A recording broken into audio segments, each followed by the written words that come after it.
Assalomu alaykum. O'tgan videoda va'da berganimdek, bugun uzuv qurilmasi haqida gaplashamiz.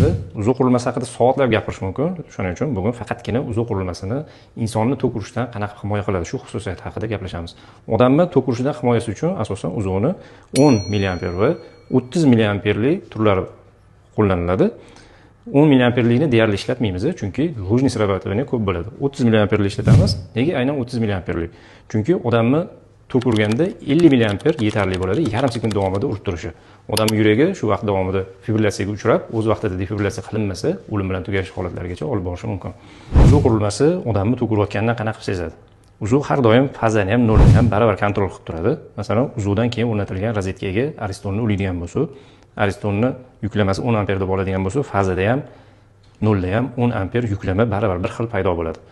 Agar aristonni teni yorilib, suvga tok o'tishni boshlasa va odam shu paytda dushga kirib cho'miladigan bo'lsa, oyog'i yalang'oyoq dushda cho'milyapti, suv orqali tok kelishi mumkin. Suv orqali kelmasa ham smesителlar hammasi metallitskiy bo'ladi. Ularni ushlagan vaqtda odam orqali yerga, kafilga tok o'tishni boshlaydi. O'zidan o'zi avtomatik bu qutblarda nol va fazani orasida farqlanish paydo bo'ladi, chunki qanchadir tok orqaga qaytmayapti, odam orqali yerga o'tib ketayotgan bo'ladi.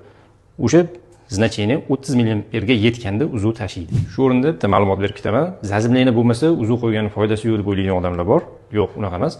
Zazimleniya bo'lmasa ham uzuvni qo'yish kerak. Prosta zazimleniya bor bo'lsa, foydaliroq, yaxshiroq bo'ladi.